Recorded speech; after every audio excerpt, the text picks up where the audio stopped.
Alô você, bom dia, Leandro Argentoni aqui por trás dos fatos, para trazer um pouco mais de notícia do que está acontecendo no mercado. Esquece um pouco política já está até saturado, a gente já sabe que eles contra outros, outros contra eles, enfim, e no final das contas todo mundo tira o problema do mesmo lugar. Eu não quero mais de fato entrar nessa seara, mas eu quero dizer para vocês uma coisa, que eu estava vendo alguns números sobre exportação do mercado internacional do Brasil para com o mundo. E tem coisas que têm me surpreendido pro lado negativo, não pro lado positivo. Como eu disse a vocês, nunca se exportou tanto no mês passado na história como se exportou dessa vez. Mas qual que é o problema disso tudo? Que houve um déficit pelo menos de 25% do valor a menos. Isso no geral. Mesmo sabendo que a gente exportou muito petróleo, mas a gente exporta óleo cru, bruto, que a gente recompra ele muito mais caro.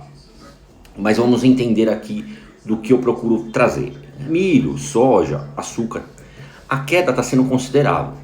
Como eu disse a vocês, há uns 3, 4 anos atrás, um saco de soja era comercializado a 135 a 140 reais a saca. Hoje é 105 reais e ainda assim não está em grande volume, não está sendo tão comercializado. O milho já chegou a 90 reais, 80, 90 reais, hoje está na casa dos 55, 56. Olha o número da perda. O açúcar já chegou a ser negociado $500 a tonelada, 510, hoje está em torno de 430, 440 dólares a tonelada. Então você vê que no montante os preços diminuíram, mas a produção aumentou, o custo da produção. Pesticida, herbicida, todos os contextos, tudo que engloba esse tipo de operação encareceu. Óleo diesel, frete, transporte, enfim, a cadeia produtiva custou mais. E como que a conta fecha? Não fecha. E aí a gente chega num denominador comum que me chamou a atenção muito. O que acontece? Hoje, os Estados Unidos, que já foi um dos maiores compradores de commodities do Brasil, deixou de comprar 16% dos produtos do Brasil. Isso é uma queda absurda. Ah, mas a China supre. Realmente, a China supre. Só que a China supriu com mais de 25% de deságio. Tivemos que vender mais barato. Tivemos que agir de uma outra maneira para não ficar num déficit tão grande. Então assim, aqui virou China. Então, digamos aí que 60, 70, até quase mais de 70% de toda a nossa produção vai para a China, até a hora de a gente ficar escravo, porque meu pai me dizia uma coisa: quem tem 2 clientes, tem um.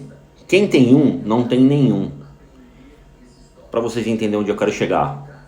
Se a gente deixar a China dominar, vai ficar ruim, porque eles vão mandar no preço, vão mandar na regra do jogo, e sem dizer que o grupo europeu, fizemos um acordo com a Europa em proteína animal.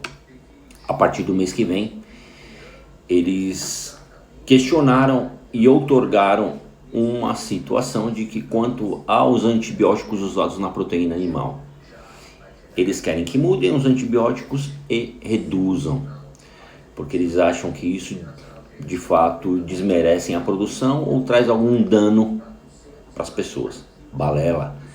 Eles começaram primeiro com a produção do nosso animal, dizendo que nós desmatamos, que nós não cumprimos regras internacionais, que nós de fato burlamos tudo e qualquer prática que é exercida pela Europa.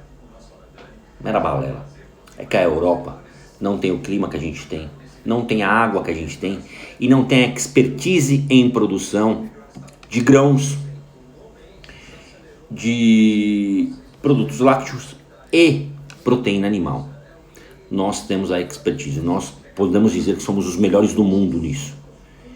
E isso incomoda, porque vamos se tratar de uma França um pouquinho maior que São Paulo, vamos se tratar de outros países europeus que não conseguem competir com o Brasil, e mesmo assim o complexo de vira-lata nos faz inferior a esses países.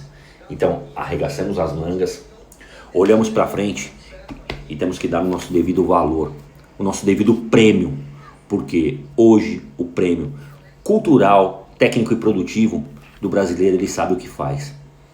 O problema é esse jogo político, essa bagunça e esse gasto desordenado e esses acordos infundados que, em vez de favorecer a gente, nos prejudica.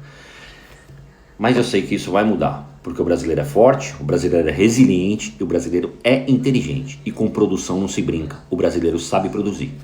Mas precisamos ter tecnologia, precisamos trazer algumas expertises internacionais para nós e não vendemos só a matéria-prima. Precisamos atingir um patamar de produtos industrializados e manufaturados. Mas fica aí o nosso conceito, os nossos dizeres, e vou falar uma coisa para você, por trás dos fatos, sempre trazendo a notícia do modo que ela é e de uma forma que você e eu possamos entender. Um grande abraço, fiquem todos com Deus e que o Papai do Céu sempre nos ilumine e nos traga um conceito positivo para tudo e para todos. Até mais, conto com você, um abraço.